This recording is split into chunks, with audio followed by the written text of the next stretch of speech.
এই যে পিচ্চি বাবু, তোমার ক্লাস কি শেষ হয়েছে? হ্যাঁ শেষ, কিন্তু আপনি আমাকে পিচ্চি বলছেন কেন? পিচ্চিকে পিচ্চি বলবো না। এই তোরা কি এখানে কোনো পিচ্চি ছেলেকে দেখতে পাচ্ছিস না কোনো বড় ছেলেকে দেখতে পাচ্ছিস বলতো? আরে এখানে পিচ্চি বাবুকে ছাড়া তো আর কাউকে দেখতে পাচ্ছি না। দেখছো, ওরা এখানে পিচ্চি বাবু ছাড়া কাউকে দেখতে পাচ্ছে না। প্রতিদিন যদি মায়েরা চুল ধরে টুকটুক করতে করতে ভার্সিটিতে আসো, তাহলে বড় হবা কি করে? তুমি কি এখনো বাসায় ফিডার খাও নাকি? আমি যার তার সাথেই আসতে পারি, তাতে আপনার সমস্যাটা কোথায়? সমস্যা আছে তো। তুমি কি ভার্সিটি চেনো না? একা একা আসতে পারো না? মায়ের সাথে আসো কেন? এমনিতেই। এখন থেকে একা একা আসবা, বুঝছো? মায়ের সাথে আসা যাবে না, আর নাহলে বড় হবা কি করে? তোমাকে বড় হতে হবে না, নইলে কিন্তু বিয়ে হবে না। ওই যে বিয়েও হবে না বলতেছে, দেখছো? তাহলে বড় হওয়াটা জরুরি। এখন থেকে মায়ের সাথে না এসে একা একা ভার্সিটিতে আসবা, ওকে? এখন যাও, একা একা টুকটুক করতে করতে বাড়ি চলে যাও। যাও যাও যাও যাও। টাটা পিচ্চি বাবু, রাস্তা দিয়ে সাবধানে যেও। হ্যাঁ,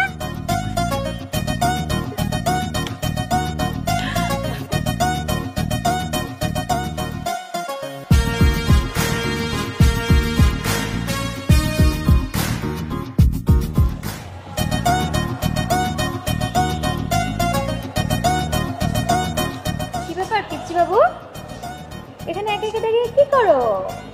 আপনি এখানে কেন? আমি এখানে আসতে পারি না? এই দেখ কি বলে। হাজার হলো আমাদের ম্যামের একমাত্র বাবু বলে কথা। ম্যাম সারাদিন এত ব্যস্ত থাকে, আর আমরা তো ম্যামের ছাত্রী, তাই না? আমাদের একটা দায়িত্ব আছে না তোমাকে দেখে রাখার? আপনাকে দেখতে হবে না, আপনি জানেন এখান থেকে। এই দেখ, বাবুটা আমাদেরকে চলে যেতে বলছে, কিন্তু আমি যে তোমার জন্য একটা গিফট নিয়ে আসলাম, এখন কি হবে? সেটা কি করব? কিসের গিফট? এই বের কর। কি বের করবো? একটু আগে তোমাকে যেটা দিলাম সেটা। ও আচ্ছা, দাঁড়া। এনে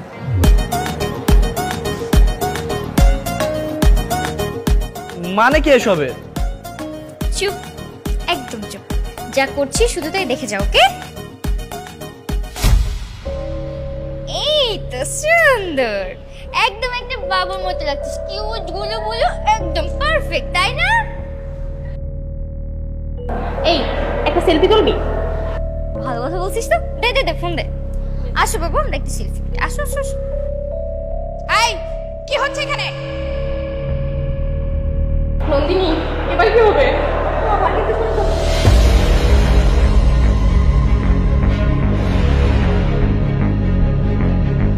কি ব্যাপার? এখানে কি হচ্ছে? তুমি কাল তোমার গার্ডিয়ান সহ আমার অফিসে দেখা করবে, ঠিক আছে? নাফিস, চল আমার সাথে।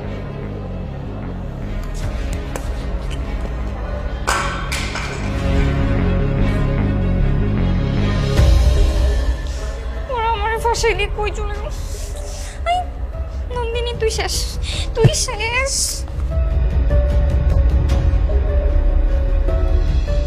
তোমার নামই তো নন্দিনী, তাই না? জি ম্যাম। তোমার বাবা কাল আমার কাছে এসেছিলেন তোমার সেমিস্টারের ফি ছাড়ের জন্য সুপারিশ নিয়ে। আমিও মানবিক দিক চিন্তা করে সুপারিশটা করে দিলাম, কিন্তু আজকে তারই প্রতিদান দিলে নাকি তুমি আমাকে? Sorry ma'am. Sorry? What sorry? তুমি যদি কোনো ভুল করতে তাহলে আমি তোমাকে ক্ষমা করে দিতাম, কিন্তু তুমি জেনে শুনে একটা মেয়ে হয়ে কিভাবে আরেকটা ছেলেকে র্যাগিং করো? তোমার লজ্জা লাগে না? আর হবে না ম্যাম। তোমার বাবা খুব ভালো মানুষ, হিসাব অনুযায়ী পারিবারিক শিক্ষাও খুব ভালো হওয়ার কথা, কিন্তু এটাই কি সেই শিক্ষার নমুনা? শহীদুল ভাই। জি ম্যাডাম। আপনি কিছু বলেন না কেন? ম্যাডাম, আমার আসলে বলার মতো কিছু নাই। আপনার বিচারে যা হয় আপনি করেন, কারণ আমি আপনার কথা দিছিলাম, কিন্তু সে কথা আমি রাখতে পারি নাই। কথা রাখতে পারেনি বললেই তো আর হবে না। আপনি তো আমাদের এই প্রতিষ্ঠানে অনেক বছর ধরেই আছেন, কখনো কি দেখেছেন কোনো মেয়ে এইভাবে একটা ছেলেকে র্যাগিং করে? জি না ম্যাডাম। তাহলে আপনার মেয়ে কেন এরকম করছে তার জবাব আপনার কাছেই আমি চাই। ম্যাম, আমি দোষ করেছি, ভুল আমার। আমাকে যা ইচ্ছা বলেন, কিন্তু এখানে আমার বাবার তো কোনো দোষ নেই, আমার বাবাকে কিছু বলবেন না। চুপ। এটা পড়াশোনা করার জায়গা। তুমি নিজের চোখেই দেখছো তোমার বাবা কিভাবে কষ্ট করে তোমাকে লেখাপড়া করাচ্ছে, তারপরেও পড়াশোনা না করে কিভাবে এরকম বিশৃঙ্খলা সৃষ্টি করো তুমি।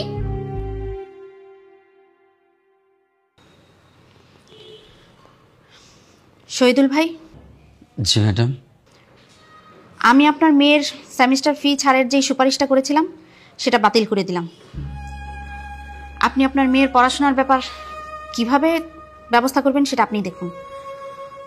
ওর দ্বারা যেহেতু আমার ছেলেই বিরক্ত, তাহলে আমি কিভাবে সুপারিশটা করব বলেন?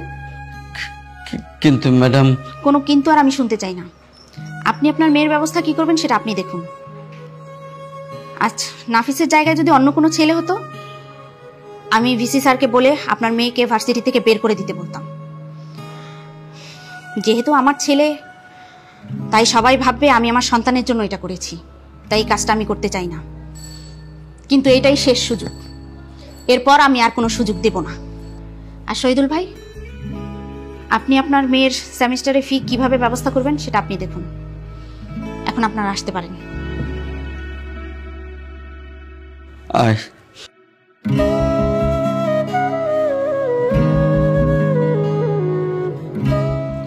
নাফিস, হ্যাঁ মা, তোমার ক্লাস আছে না? আর একটা আছে। ঠিক আছে, তুমি ক্লাসে যাও, আর ক্লাস শেষ করে তুমি আমার অফিসেই চলে আসবে। আমরা দুজন একসাথেই বের হব। ঠিক আছে।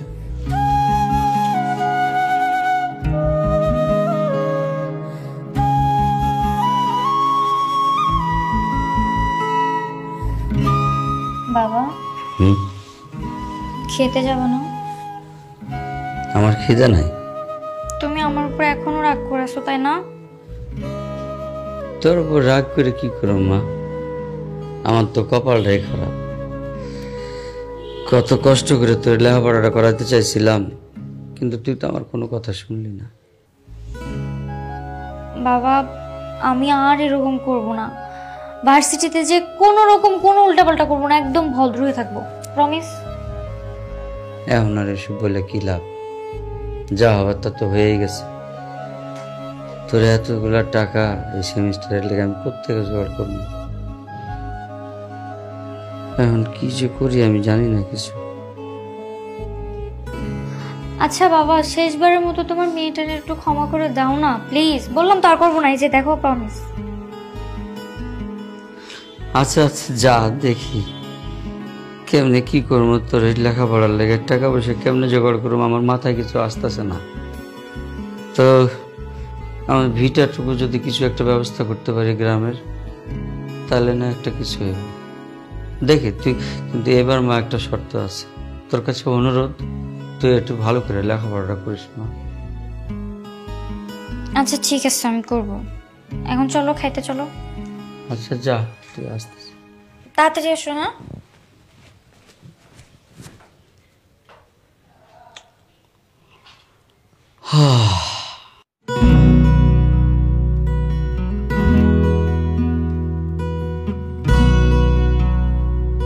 নন্দিনী, নন্দিনী দাঁড়াও, দাঁড়া বলছি। বলো, কি বলবা? আমি আসলে সরি মা, তোমার আর তোমার বাবার সাথে অনেক খারাপ ব্যবহার করেছে, তার জন্য সরি। এখানে সরি বলার তো কিছু নাই। দোষ আমি করেছি, শাস্তি পেয়েছি, তোমার তো দোষ নেই। মাঝখান দিয়ে আমার বাবার ক্ষতি হয়ে গেল, আমার বাবার জমিটা বিক্রি করে দিতে হবে। কেন জমি বিক্রি করতে হবে কেন? কারণ আমার বাবার অত টাকা পয়সা নেই। আমাকে দেখলে হয়তো বোঝা যায় না, কারণ আমার বাবা আমাকে রাজরানীর মতো করে রাখছে, কিন্তু আমার বাবা গরিব। তোমার অনেক মন খারাপ হয়েছে তাই না? না, করি নাই। শোনো, আজকের পর থেকে তুমি আমার সাথে কোনো যোগাযোগ করো না, হ্যাঁ? তোমার মা যেটা করছে সেটা ঠিকই করছে। আমরা কি বন্ধু হতে পারি? প্রশ্নই আসে না। একবার অপমান করছে, আর এবার তো আমাকে ডিরেক্ট ভার্সিটি থেকেই বের করে দিবে। শোনো, তোমাকে আমি সোজাসুজি বলে দিচ্ছি, তোমার সাথে আজকের পর থেকে আমার কোনো যোগাযোগ থাকবে না, ঠিক আছে? তুমি আমার আশেপাশে আসারও চেষ্টা করবে না, কারণ আমি বাবাকে কথা দিয়েছি আমি এখন থেকে ভালো করে পড়াশোনা করব। আমার বাবার মান সম্মান আমি নষ্ট করতে পারি না। তুমি আমার থেকে দূরে দূরে থাকবা, এটাই আমার শেষ কথা।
কিরে কিছু বলবি?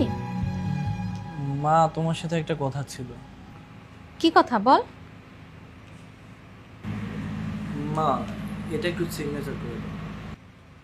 কি এটা? দেখো কি।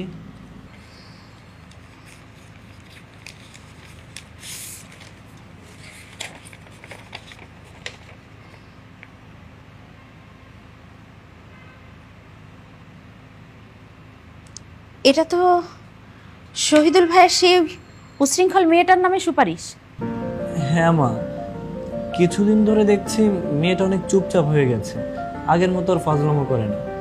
তাই ভাবলাম যদি একটু শাস্তিটা কমিয়ে দাও। কিন্তু পরে যদি আবার কোনো ঝামেলা তৈরি করে? মা কোনো ঝামেলা হবে না। শুনলাম ওর বাবা নাকি গ্রামের জমি বিক্রি করে ওর পড়ালেখার খরচ চালাচ্ছে। তাই ভাবলাম তোমার সুপারিশে যদি ওদের একটু লাভ হয়, আমাদের তো কোনো সমস্যা নেই, তাই না? তা ঠিক। আর মেয়েটা অনেক ভালো হয়ে গেছে, আর যে ভালো হতে চায় তাকে একটু সুযোগ দেওয়া উচিত। ঠিক আছে, ভালো হলে তো ভালোই, আর যে ভালো হতে চায় তাকে তো একটা সুযোগ দেওয়া উচিত।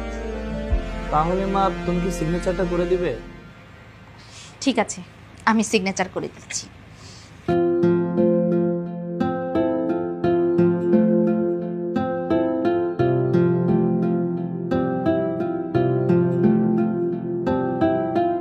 এই নাও। আচ্ছা মা, তাহলে তুমি কাজ করো, আমি রুমে যাই।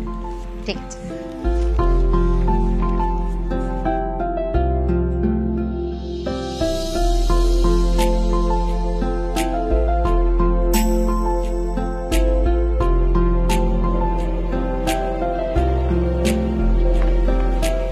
তুমি এখানে? তুমি জানো তোমাকে সারা ক্যাম্পাস খুঁজে বেড়াচ্ছি। কেন খুঁজতেছো? তোমার সাথে তো আমি কোনো কথা বলতে চাই না, তুমি এখান থেকে যাও। তোমার জন্য একটা গুড নিউজ আছে। Good news? গরিবের আবার গুড নিউজ? বিশ্বাস হচ্ছে না? এই দেখো। কি এটা? দেখো কি।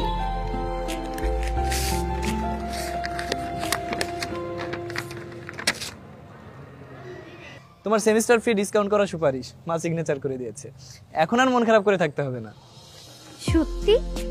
হ্যাঁ। তোমাকে যে আমি না, তোমাকে আমি থ্যাংক ইউ দিব না। তুমি অনেক ভালো একটা ছেলে, তোমার কথা আমি সারা জীবন মনে রাখবো। তোমাকে একটা কথা বলি। হ্যাঁ বলো। তুমি কি আমার বন্ধু হবে? আমার ভার্সিটিতে না কোনো বন্ধু নেই। হ্যাঁ শিওর, কেন হবো না? তুমি আমার এত বড় একটা উপকার করেছো, আমি তোমার বন্ধু হবো না? এখন আমার মনটা অনেক ভালো লাগছে। তুমি এতদিন মন খারাপ করেছিলে, আমাকে ইগনোর করেছিলে, তাই ভালো লাগতো না। আচ্ছা ঠিক আছে, সরি। তুমি বাসায় যাবে কখন? এই তো একটু পরে। এই ফর্মটা আগে আব্বুকে দেখাবো, তারপর অফিসে জমা দিয়ে তারপর চলে যাবো। আচ্ছা ঠিক আছে, আমি বাইরে ওয়েট করছি, তুমি আসো। কেন, তুমি ম্যামের সাথে যাবে না? ম্যামের সাথে না গেলে তোমাকে বকা দিবে না? মায়ের একটা মিটিং আছে, ফিরতে নাকি দেরি হবে, তাই ভাবছি আমি একাই চলে যাব। তাহলে তো আমারই তোমাকে পৌঁছে দিয়ে আসতে হবে, কারণ তুমি তো আবার পিচ্চি বাবু, যদি রাস্তায় হারিয়ে যাও। আবার মজা করছো? আচ্ছা সরি সরি, আর করবো না। বন্ধু হয়েছে, একটু মজা করবো না? আচ্ছা ঠিক আছে, আমি বাইরে ওয়েট করছি, তুমি আসো। আচ্ছা ঠিক আছে, তুমি বাইরে যে অপেক্ষা করো, আমি বাবাকে এক্ষুনি ফর্মটা দিয়ে তারপর আসছি, গুড নিউজটা দিয়ে আসি। হ্যাঁ ঠিক আছে। আসতেছি।